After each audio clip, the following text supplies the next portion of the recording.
Sveiki. Šiandien norėjau papasakot, kaip improvizuoti, kai esi vienas. Ką gali daryti, kad improvizuotum vienas, ar kad treniruotumės, pavyzdžiui, kad paskui galėtum su partneriu geriau scenai improvizuoti. Tai aš pagalvojau keletą pratimų ir papasakosiu pratimus, kuriuos galite atlikti vienas namuose. Vieni yra iš jų saviugdai, o kiti tiesiog, jeigu norite sceną improvizuoti, jums pravers, bus kaip tiesiog treniruoti namuose. Aišku, kartais sunku vienam prisiversti improvizuoti, bet vis tiek įmanoma, ypač kai nieks nemato, pavyzdžiui, sėdi mašinai važiuoji ar namuose nuobodžiauji, tai pradėsiu tiesiog nuo pirmo pratimo ir paskui aš juos visus išvardinsiu. Tai pirmas būtų tiesiog vardinti žodžius iš vienos raidės, susigalvojat kažkokią tai raidę ir vardinat tos žodžius iš tos raidės. Tai reikėtų stengtis vardinant žodžius be sustojimo. Kai pasakom vieną žodį, kad prasidėtų kitas žodis ir kitas, ir mes tokią padarom kaip ir ilgą traukinį žodžių, kur atrodo nėra nei pradžios, nei pabaigos. Tai šiek tiek iliustruosiu. Pradžiai pasimkit paprastą raidę, nes triukas yra ne kuo daugiau žodžių išvardinti, bet kai tie žodžiai pasibaigs, kad jūs pradėtumėt juos vardinti, jų dar nežinodami. Tai pavyzdžiui, vokietis, važiuoti, viešas, višta, valyti, verkti, vangus, votis, virnis, verkti, važinėti, važnyčiotojas, vartai ir taip tiesiog sakai žodžių nežinodamais ir bandai jį atrasti. Pradžiai paprastai, paskui galite, jeigu norite biškį energijos įdėti, emocijų, greičio. Ir kas svarbiausia, kad kai tik tai pasakot vieną žodį iš karto sakot kito žodžio priebalsę, ar tą pirmą raidę, o paskui balsę arba priebalsę. Jeigu aš naudoju V raidę, tai po V sakau A ir paskui ieškau kitų raidžių, po V sakau U ir ieškau kitų žodžių, paskui vulkanas, vežti, tiesiog pasakau ir tada ateina žodis. Tai čia yra improvizacija tas dalykas, kad mums kartais nėra būtina iš karto sugalvoti, kartais galima kažką pasakyti ar pradėti daryti ir paskui protas mums padeda ir jisai suranda tą žodį, suranda trūkstamą informaciją, sukuria prasmę, tai toks gaunasi, kad mes kažkiek išmokstam pasitikėti savo protu, kad mes galim kažką pradėti daryti, o paskui protas mums padės. Tai va tiesiog vardinti dalykus, paskui pakeisti raidę, pavardinti minutės iš vienos raidės, minutės iš kitos ir taip tiesiog pasižaisti. Paskui sekantis pratimas, kuris, manau, yra top 2 pagal naudą iš visų vos ne improvizacijos pratimų, po to, kur prieš tai pasakau po to pirmojo, tai yra nusišnekėti. Tai kai mes norim nusišnekėti, tą pratimą atlikti, tai mes stengiamės išlaikyti sakinio struktūrą, sakinio dalis tvarkingas, tiesiog jos tarpusavy neturi jokios prasmės. Reikėtų stengtis, kad vos ne kiekvienas žodis atrodytų lyg jisai visiškai nedera su prieš tai buvusiu žodžiu. Retkarčiais gali būti nutikti kombinacija žodžių, bet svarbu tiesiog pastebėti, kad jeigu mes jau pradam logiškai šnekėti, tiesiog paimti ir pabandyti toliau nusišnekėti. Tai atliekant šitą pratimą, kas padeda keliauti mintim po erdvę, po knygas, po filmus ir iš skirtingų vietų traukti dalykus į tą savo trumpą pasakojimą. Ir pradžiai nėra būtina skubėti, bet svarbiau tiesiog stengtis sąžiningai nusišnekėti. Tiesiog stengtis, kad žodžiai, jie tarpusavy neturėtų visiško loginio ryšio, bet gramatinę struktūrą. Tai šiek tiek irgi iliustruosiu. Pavyzdžiui, varžtas verkė per agurko kanjoną, o marsiečio grikis buvo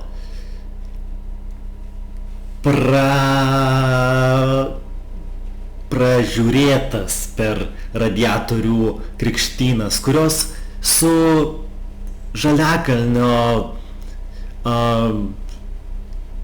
akmenim ir geltonom debesų ašarom, bet man maišeliai su politika ir pragare gražu.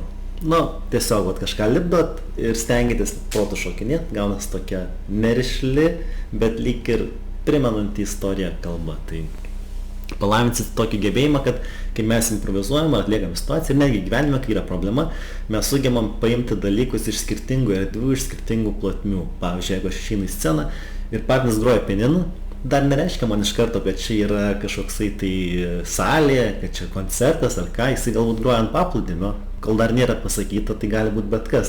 Tai aš sugebu situacijose atsinešti įvairiausius dalykus ir padaryti jas šiek tiek įdomesnės.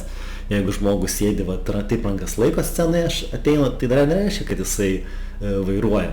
Galbūt jisai čia žaidžia kažkokį tai loterijos žaidimą, kur suka ir jis bando laimėti, vis suka į staratą ir bando laimėti, ar tiesiog laiko kokį sulinkusi vamzdį ir liūdį tiesiog, nes sugedo jo kriauklė. Tai jeigu tas įgūdis nusišnekėti mums padeda sumesti iš skirtingų kontekstų informaciją į situacijas ir jas vystyti. Ir šiaip gyvenime spręs problemas, kad nebūtų tiesiog tokių vien tik tai užsisimusių, bet sugebi pagalvoti plačiau apie dalykus. Tai čia buvo antrasis, čia buvo nusišnekėjimas. Dabar trečiasis pratimas. Tai šitas yra svarbus tam, kad mes pasididintume savo jautrumą scenoje, gal kažkiek ir gyvenime, bet šitas turi labai didelį praktinį panaudojimą. Tai vienas yra dalykas, kad mes karts nuo karto turim dienos metu pamastyti, kaip mes jaučiamės. Pavyzdžiui, ryte atsikeliu, pagalvoju, kaip aš jaučiuosi. Praeina valandėlė, aš pagalvoju, kaip aš jaučiuosi. Praeina kokią porą valandų, aš pagalvoju, kaip aš jaučiuosi. Ir taip dienos metu retkarčiais pagalvoju, kaip aš jaučiuosi, kodėl aš taip jaučiuosi, kad pajausti tą vidinę savo būseną. Čia irgi yra su sąmoningumo pratimai susiję, bet mes improvizaciją tam darom, kad kai mes esam scenoje, kad mes suvoktume savo emocijas, nes mes jas galime kažkiek keisti, manipuliuoti, pritaikyti ir suvokti, kad jos kyla ir tada galime stiprinti. Tai toksai emocijų sąmoningumas, improvizacija yra labai svarbus, žinoma, ir gyvenimas yra labai svarbus. Tai čia buvo trečiasis pratimas, dabar dar ketvirtasis pratimas. Ketvirtasis pratimas yra pavyzdžiui, vaikščiant lauke, pasivaikščiant, žiūrėti objektus ir dalykus ir tiesiog pamastyti, kokias man asociacijas, prisiminimus ar emocijas jisai kelia. Nes dažniausiai mes gyvenime žiūrim į daiktus ir visai į emocijų nekelia. Pavyzdžiui, žiūriu į drabužių čia, kur padžiauti reikia džiovyklę, ką aš žinau, daiktas ir tiek. Pažiūriu į televizorių, daiktas ir tiek. Pažiūriu į dureles, daiktas ir tiek. Bet improvizacijai mums nėra viskas tik tai daiktas ir tiek, mums svarbu gana turėti yra nuomonę, už jų kabintis, kad kai mes improvizuojam, mūsų daiktai turi prasmę įsivaizduojami, viskas turi prasmę, viskas yra svarbu, dalykai sukelia emocijas, jeigu aš valgau ledus, man jie sukelia emocijas, tai irgi vaikštot, pavyzdžiui, kažkur parkelį ir pamatot, ženklas plytą nupieštų, pažiūrit, raudonas tas ženklas su brūkšneliu baltu, galvojat, su kuo man asocijuojasi.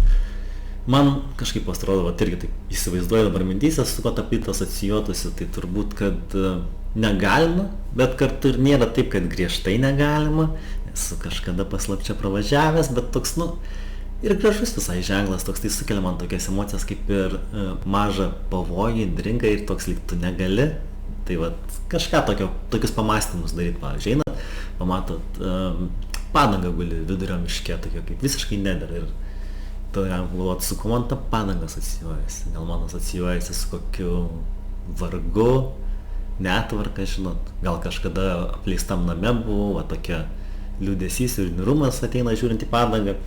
Tai tiesiog vaikščiot, pastebit objektą, sustojat ir pagalvojat, kokios man prisiminimai ir asociacijos ateina, kokios emocijos kyla. Gerai, dabar keliausim prie tokių vos gesnių, kur net vienam yra sunkiau prisiversti. Tai iš tų pratimų yra, kur personažus galima. Tai pavyzdžiui, jūs pasiimat, galima susimesti lapelius į kažkokią taip dėžutę, bet aš gal siūlyčiau net ne lapelius daryti, o tiesiog vis keisti ir ieškoti būdų. Tai kur personažus yra pratimas. Tai pavyzdžiui, pasiimat kokią nors minutę ir kas 10 sekundžių jūs turite keisti personažą. Dabar gal tiesiog nusimsiu kokią 3 sekundžių, kad tiesiog 40 tegul būna, kad iliustruot. Ir pavyzdžiui, aš pasiimu minutę ir per minutę turiu sukurti 6 veikėjus, kas 10 sekundžių. Arba galim pasimti ir daugiau, galim pasimti 5 minutės ir aš prikursiu kiek čia prikursiu 30 veikėjų. Tai tikslas man būtų kurti personažus ir kas 10 sekundžių keisti. Aš čia pasidėjau laikrodį, tiesiog keis laikas ir aš juos vis keisiu. Tai sugalvoju, pavyzdžiui, aš noriu dabar paimprovizuoti, sukurti autobuso vairuotojus. Jo, tai paėmė ir pirmas autobusas, tai važiuojam. O, sveiki, atvykę pas mane, gal norit prisėst, pirksit bilietėlį, nepirksit bilietėlį, kaip fainai, klientai, patinka man klientai, aš labai mėgstu klientus, praėjo 10 sekundžių. Ko nesėdi, tu gal sėst ant biškį galą, gerai, nekel čia šurmulio, varyk galą. Tenai yra gale laisvų vietų. Vėl 10 sekundžių praėjom. pažiūrėkite, koks jis, kaip jūs atrodot fainai šiandieną. Žinokit, aš pasilgau 6 ryto ir 6 ryto. Oi, tai tie rytai tokie nuostabus, ar ne? Man kartais miškai sunku keltis. Ir taip mes keičiam tiesiog kas 10 sekundžių, prikuriam tų veikėjų visokiausių. Ir jo, čia vienas yra iš tų pratimų ir paskui galima sakyti, pavyzdžiui, 10 mokytojų, 10 senelių, 10 močiučių, paieškoti būdų išeiti iš klišių, pavyzdžiui, nes seni žmonės ne visą laiką, visi seni žmonės gali būti irgi kažkokie aukšti, linksmi, patvarūs, sportuojantis, tai va visą laiką kurti daug personažų, ieškoti būdų, kad nekurti klišių, paieškoti kūną, pakeis, dar ką pakeis čia. Gal kitoj pamokėlį papasakosiu, kaip personažų visokiausiai galima kurti metodų. Ir paskutinis jau čia, aš manau, kai jau esi toks jau improvizuotis senis, kad tiesiog nori improvizuoti ir neturi su ką improvizuoti, tai gali improvizuoti vienas su savim. Ir šitas dalykas yra toks biškai beprotiškas, nes tiesiog gaunasi, kad vienoj patalpoj su savim šneki, bet aš gal truputėlį iliustruosiu. Tai gerai, tai geriausiai gal sugalvot kokią vietą ir tada pradėti kurti personažus ir tiesiog su savim šnekėtis. Tai gerai, kur aš čia norėčiau pabūti. Paimsim kokią nors primityvę, tiesiog prie fontano, tarkim, ant suoliuko aš sėdžiu ir tiesiog... Labą dieną. Aš čia prisėdau prie jūsų, nes jūs saulėgrąžas valgot, man labai patinka saulėgrąža, žinot. Labai fainai čia vis tie paukštukai tokie gražus. Man patinka, žinot, tie visi... paukštukai, jie tokie fain ir jūs fain, pasipuošęs atrodo čia, žinot, pirmadienį, ką jūs gal nedirbat.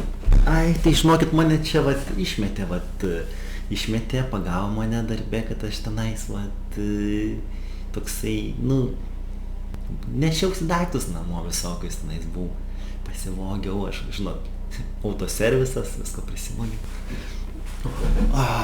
Supratau, sunku daiktų būti daug daiktų aplinkui ir sunku yra abiejų. Labą dieną, vyrukai, gal galiu ir aš prisėsti? Aš ant kelių prisėsiu, brangusis, gerai? Sunku man ant tų kelių. Va, žiūrėk, nemaišys čia šitą moteris man ant kelių. Tai aš tiesiog taip trupai iliustravau, čia pašokinėjau po erdvę, bet mintis yra ta, kad mes vienas žmogus įkūnėm daug veikėjų ir šitą treniruojant galima įkūnyti daugiau, 4, 5, 6, toksai gaunas kaip sportas ir tikrai visai smagu, svarbu yra pradėti, o paskui jau kai pradedi užsikuri ir toj beprotystėj gali būti tiesiog geriausiai, kai esi vienas, tuščia patalpa ir netgi galima irgi tokį vaidinimą atlikti vienam, kokią, nežinau, aš sakyčiau gal prie žiūrovos kokią 15 minučių užtruk galima 20, nes labai apkrauna šitas pratimas smegenis ir sunkokai yra jį ilgą laiką vaidinti. Tai papasakau jums pratimų, ką galite vienas namuose atlikti. Tai kaip minėjau, pirmas būtų, kad vaidinti vardinti žodžius iš vienos raidės, paskui nusišnekėti, paskui kartais pajausti, kokios jums emocijos kyla. Sekantis pratimas būtų, kai jūs vaikštot kažkur erdvėje, stebėt daiktus ir galvot kokias emocijas ar asociacijas jums kelia. Paskui galite treniruotis personažus, vienas tiesiog jų kurti. Galite, aišku, pasidaryti lapelių kombinacijas, pavyzdžiui, piktas vairuotojas, gražus arba koksai nors narcisistiškas kirpėjas ir turėti specialybės vienoj, pavyzdžiui, dėžutį, o savybės kitoj ir ištrauki porą ir tada paimprovizuoji arba tiesiog be sustojimo karts nuo karto keiti, prikuri tų veikėjų. O paskutinis, čia buvo tas jau 6, tai improvizuoti su savim, kurti visokias situacijas, kurti personažus, vaidinti su savim, pasižaist, galima netgi savai įsirašyti. Aš kažkada dariau šitą kalėdų šventį, tiesiog pasirodymą mažą dariau, tai pasirašiau per kokias 3-4 dienas, paskui paimprovisavau tas 10-15 minučių, bet jeigu jau norite, tai rimčiau kažkas, kad žiūrėtų, tai čia tikrai gana daug darbo su to įdėti reikia. Tai tikiuosi kils minčių, ką galima vienam daryti, ką nebūtina, kad ir su chebra, jeigu patinka improvizacija, galit kartais pasižaisti ir vienas namuose. Ką, iki kitų kartų.